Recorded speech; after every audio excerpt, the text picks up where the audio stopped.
هو سر نجاح الحياة الزوجية أو العلاقات الزوجية؟ ده هيكون موضوع حلقتنا النهاردة، هنتكلم فيه ونعرف أكتر مع ضيفتنا الدكتورة نيفين إبراهيم، أخصائي إرشاد أسري وتربوي. دكتورة نيفين، برحب بحضرتك، أهلا وسهلا. أهلا بيكي وأنا سعيدة إن أنا معاكي النهاردة في البرنامج، وإن شاء الله بالتوفيق بإذن الله. إن شاء الله. خلينا نبدأ مع حضرتك على مسمى علاقة زوجية ناجحة.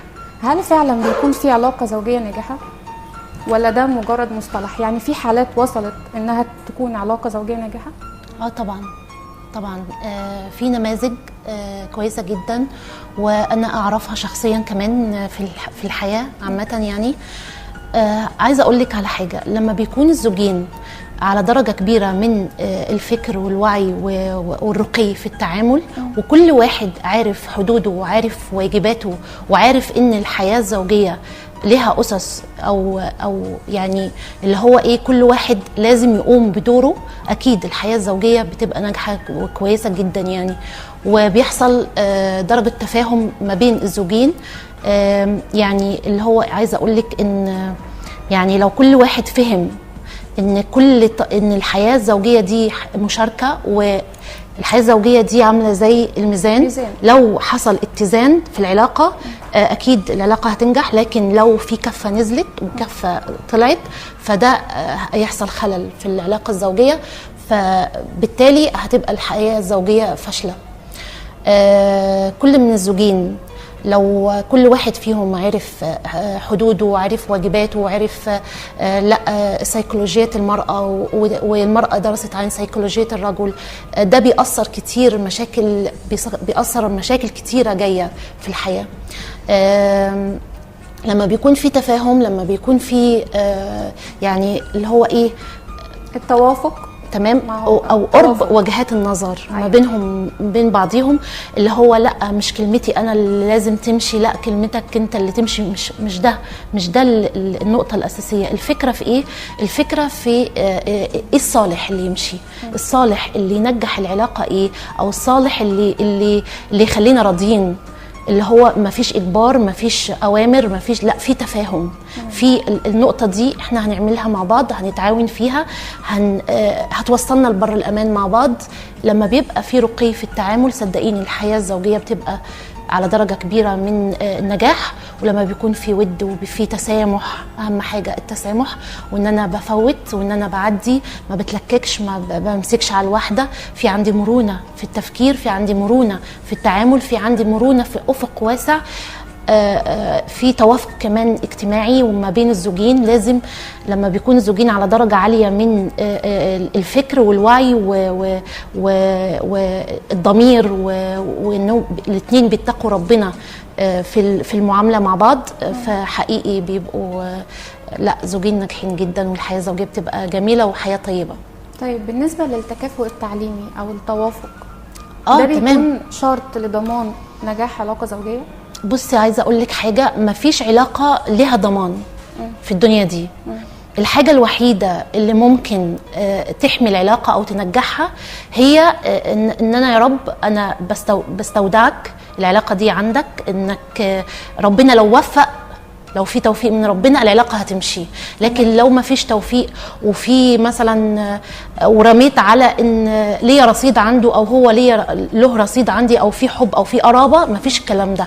اي حاجه او اي علاقه اقصد الحامي ليها هو ربنا، توفيق من ربنا. طيب الاختلاف يا دكتور، في نماذج بنشوفها، يعني في حد ممكن يقول لا انا لما هاجي ارتبط بحد يكون شبهي عشان نبقى نفس كل حاجه فما يوصلش لخلاف، وفي العكس، في اللي بيشوف ان لا انا اخد حد او ارتبط بحد مختلف عني تماما عشان يبقى في تجديد فنكمل بعض. تمام. فده مطلوب، الاختلاف مطلوب ولا ايه الصح في الموضوع؟ لا عايزه اقول لك حاجه، احنا بطبيعتنا كبشر مختلفين، مفيش حد شبه التاني اصلا. هو في بصمه شبه التانيه؟ لا، طبيعي ان احنا اساسا مخلوقين مختلفين، وكل واحد فينا ملوش شبه ولا له بديل، واحنا ماركه الهيه مش هتتكرر. يعني اللي هو انا مفيش شبه ليا ولا هتكرر تاني، وحضرتك كذلك، واعزائي المشاهدين برضو كده. انا عايزه اوصل نقطه معينه بس لاعزائي المشاهدين بيتفرجوا علينا، ان لازم نختار شريك الحياه على اسس معينه. اهم الاسس دي هي الاهتمامات، ان اهتماماتي تبقى زي اهتماماته، ده هيريح كتير. وهيأثر علينا طرق كتير.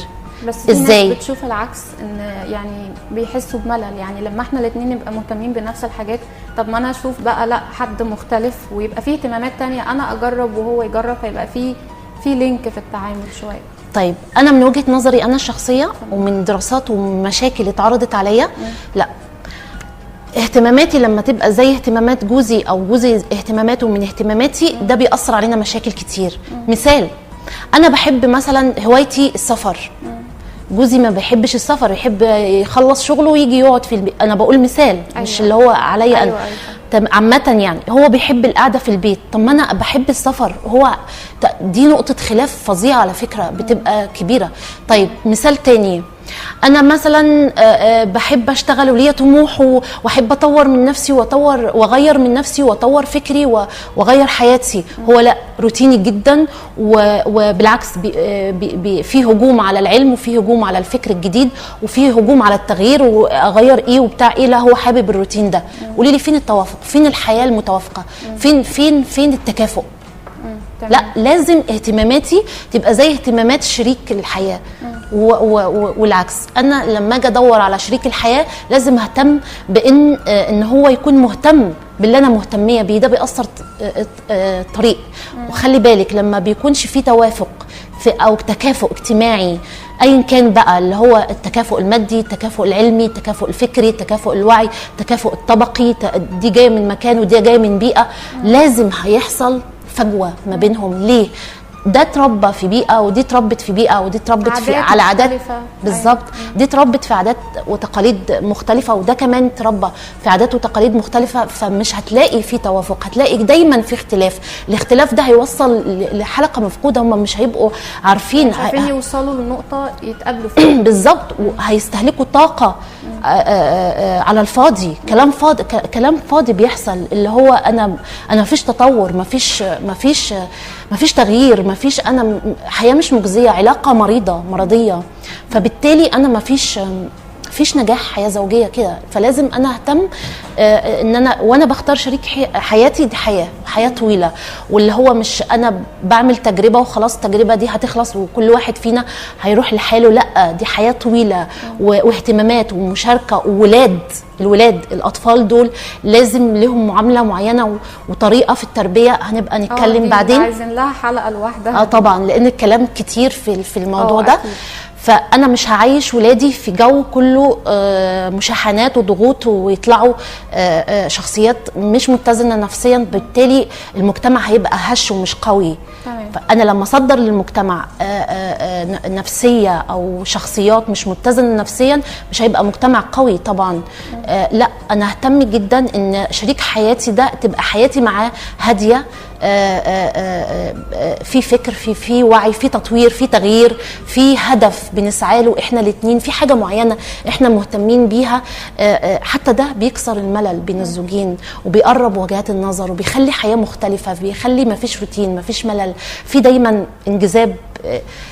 اثبت علميا في دراسه يعني ان لما يحصل حوار بيني وبين جوزي او يعني بخصوص موضوع معين او حاجه او نقطه معينه، ده بينجح العلاقه بشكل، او بيقرب وجهات النظر، وبيخلي ما بين الزوجين بيتفرز هرمون اسمه هرمون السعاده، وهرمون بيقربهم من بعض اكتر. دي نقطه كنا عايزين برضو نتكلم فيها مع حضرتك. تمام. حسن الاستماع او لغه الحوار بين الزوجين.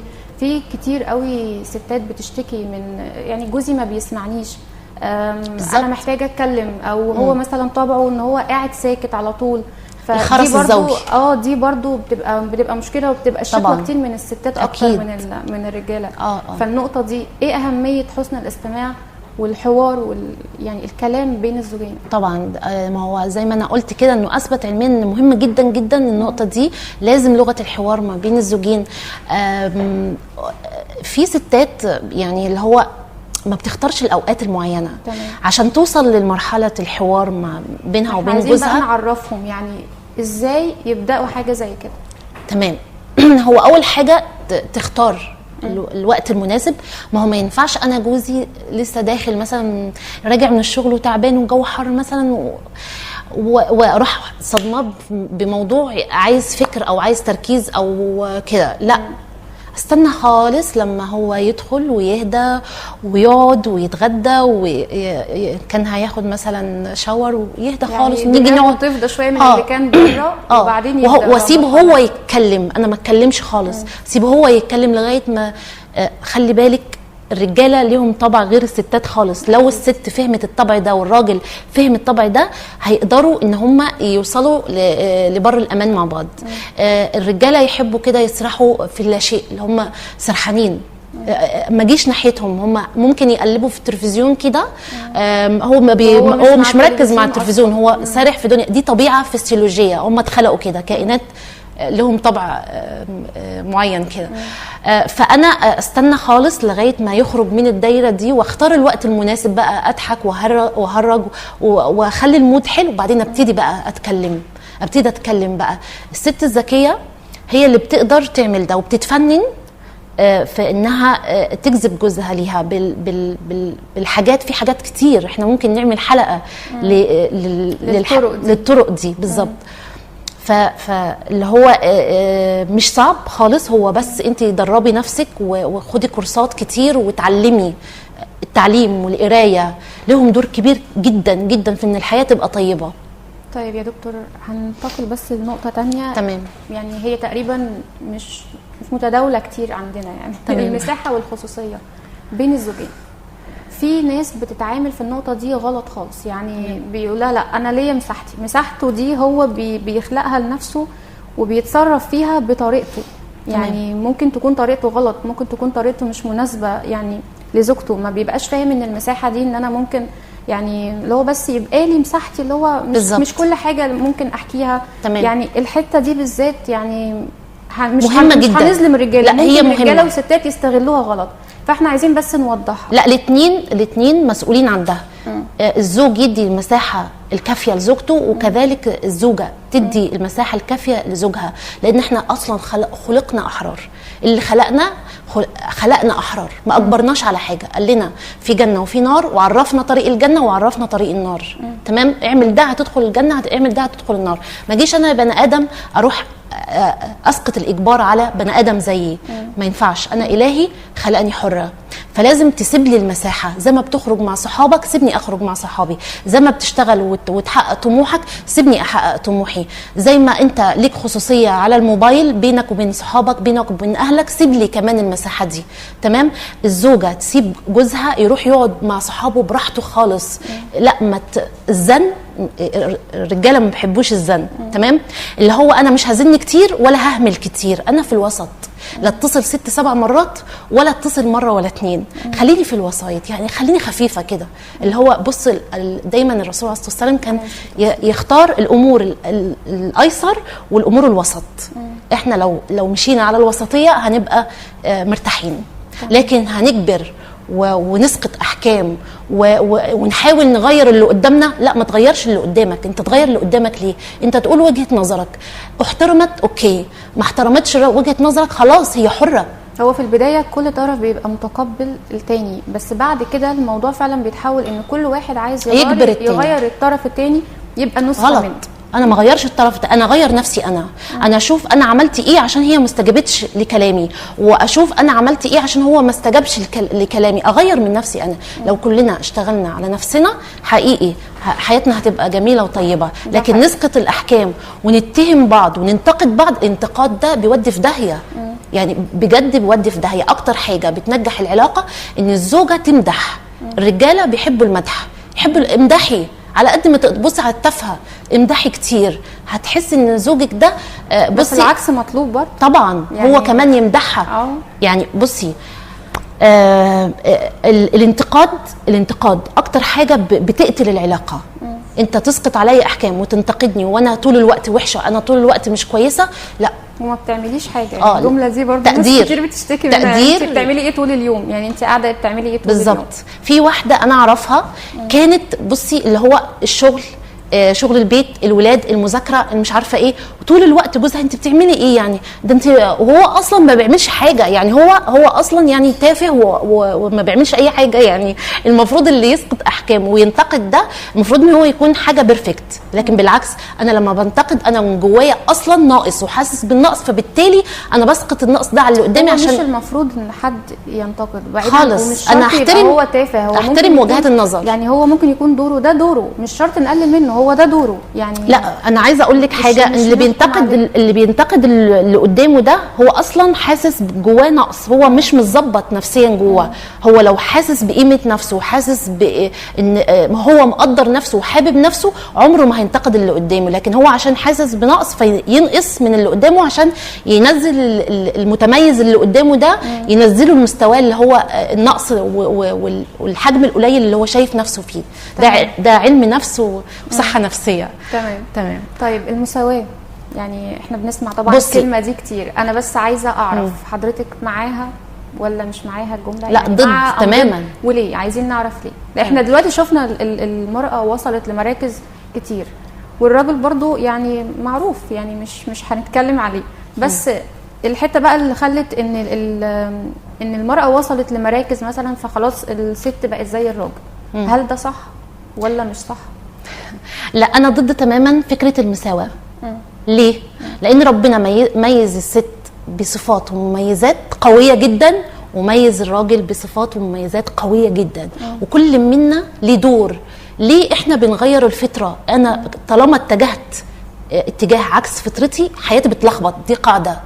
انا عايز اعمل زي الراجل حياتي هتلخبط، الراجل عايز ياخد الدور الست حياته هتلخبط. احنا نمشي بالفطره. انا ربنا ميزني بمميزات كبيره جدا وقويه جدا. انا بعمل عمل كبير جدا ان انا بربي طفل. الراجل ما يقدرش يستحمل، ما يتحملش صريخ الطفل او ما بيفهمش هو عايز ايه، لكن احنا بنقدر نعمل ده. الراجل بيقدر ان هو يعمل المهام الصعبه الكبيره، زي مثلا ايا كان بقى الشغل الصعب الكبير ده، انا لو جيت اعمله صعب. انا كبنيان جسماني ضعيفه، لكن كبنيان جسد الرجل اقوى من الست، لكن فكر المراه اقوى من فكر الرجل. بصي عدل ربنا ازاي، حتى من رأفة ربنا ورحمته بينا ان هو وقت اوقات الاعذار الشرعيه ان احنا ما نقدرش نصلي والكلام ده، هو ما بيخليناش نصلي. ربنا ما بيخليناش نصلي ليه؟ عشان عارف البنيه الضعيفه بتاعت الست، ان عايز يريحها، ما تعملش اي مجهود، ترتاح، طالما تعبانه ارتاحي.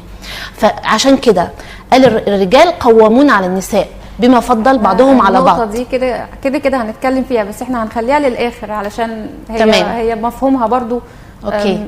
يعني لا هو ادى القوامه للراجل علشان هو قوي جسديا، فهو عليه المهام الاكبر. هنرجع لها، بس خلينا ننقل بقى للمشكله اللي عامله ازمه، اللي هي المساواه. لا انا ضدها.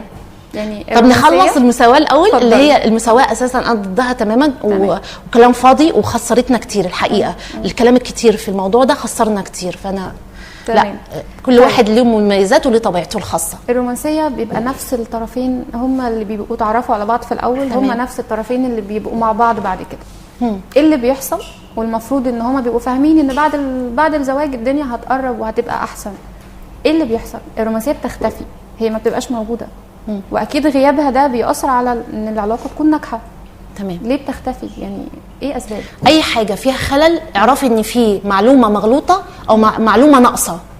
لو انا فاهم صح العلاقات الزوجيه او قاري كتير عن العلاقات الزوجيه، صدقيني مش هيحصل الفجوه او مش هيحصل اللخبطه دي. اوكي، اساسا انا فاهم ان الحياه الزوجيه موده ورحمه وسكن. انا فاهم ده. اوكي، انا بتعامل من المنطلق ده ان الحياه الزوجيه اساسها موده ورحمه، والزوجه دي سكن للزوج. لو كل واحد فينا يفهم الموضوع ده، صدقيني هيبقى فيه رومانسيه، هيبقى فيه رحمه، هيبقى فيه حاجات اقوى من الحب. التعود ده والاحترام والتقدير والاهتمام حاس اقوى من الحب. الاهتمام هو فعلا يعني اوقات كتير ما بيبقاش موجود. الاهتمام حاجه وللاثنين، مش بس ان الراجل. بصي هو باكج على بعضه. لو نقص حاجه هيحصل خلل. فهو باكج على بعضه، لازم الطرفين يفهموه. الاهتمام، التقدير، الحب بيعمل معجزات، بس احنا ما بنفهمش ده. اي حاجه يخلى منها اللين والحب والمرونه بتفشل. مفيش حاجه بتمشي بالضغط والزعيق واللي هو التشبث بالراي فاهمه اللي هو العصبيه دي ما بتجيبش اي نتيجه.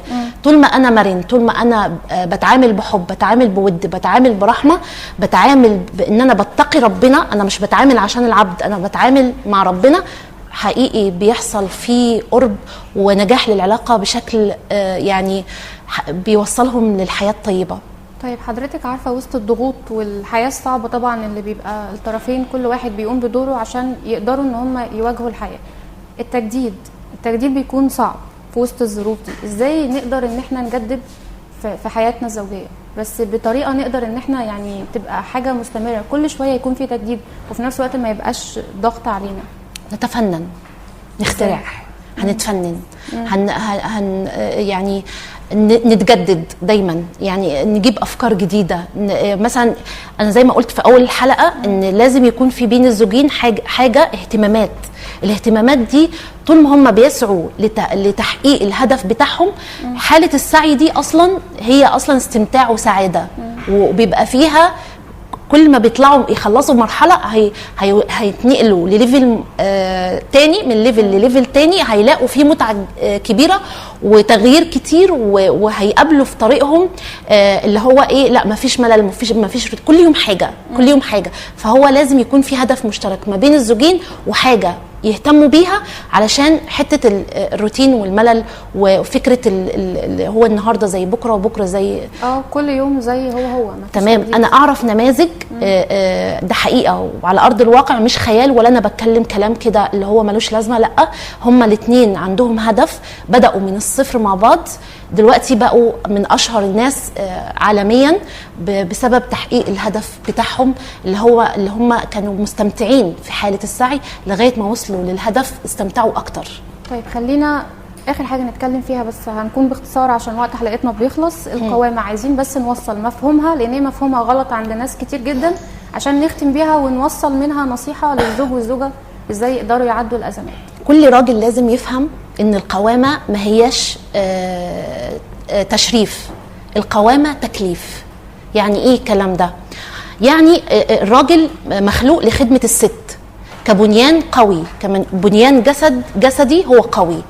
فالقوامه دي انا في خدمه الست، مش معناها ان انا لا انا راجل، لا بعمل راجل عليها، لا كلمتي هي اللي تمشي، مفيش الكلام ده كلام بيضيع الوقت والحقيقه بيخسر كتير. لا، القوامه دي تكليف، ان انا بعمل المهام الصعب، ولما هي تبقى في حاله فيها ضعف انا بحتويها وبقوم بكل المهام، يعني اللي هو بحميها، بصرف عليها، بحتويها، يعني اللي هو بوصلها لمرحله انها تبقى مرتاحه. طيب خلينا نوصل نصيحه اخيره للزوج والزوجه ازاي يقدروا ينجحوا في حياتهم الزوجيه، بس تكون مختصره عشان نختم بيها حلقتنا. تمام، اتفضل. اهم حاجه في الحياه الزوجيه قبل ما نقبل عليها طبعا ان احنا نتعلم ازاي نسوق السياره. انا حضرتك دلوقتي يا استاذه رانيا بتعرفي تسوقي عربيه؟ لا. لو حضرتك ما بتعرفيش تسوقي العربيه واديتك سياره او اديتلك عربيه تسوقيها، هتعرفي تسوقي؟ لا، هتعلم الاول. لازم تتعلمي ازاي تسوقي السياره او ازاي تسوقي العربيه، هتاخدي كورس سواقه. كذلك الزوجين لازم يقروا كتير عن العلاقه الزوجيه، فسيولوجيه الرجل، فسيولوجيه الست، يفهموا طبيعه الرجل ايه، طبيعه الست ايه. لازم نفهم على الحياه اللي احنا مقبلين عليها دي شكلها ايه، عشان نقدر نسوق، عشان نقدر نمشي امورنا، عشان نقدر نواجه تحديات الحياه مع بعض، عشان نوصل لبر الامان مع بعض، عشان نصدر للمجتمع شخصيات متزنه نفسيا، والمجتمع يبقى قوي يعني اللي هو البلد تبقى ناجحه ان شاء الله. ان شاء الله. دكتوره نادين، الحوار مع حضرتك شيق جدا، وانا اتشرفت بوجود حضرتك معايا النهارده. انا اسعد. ان شاء الله يكون لنا اكتر من لقاء مع بعض باذن الله. ان شاء الله. شرفتيني.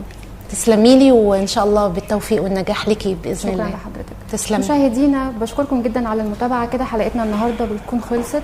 اسيبكم في رعايه الله، على امل اللقاء في الحلقه القادمه باذن الله، وبدايه جديده مع احلى بدايه.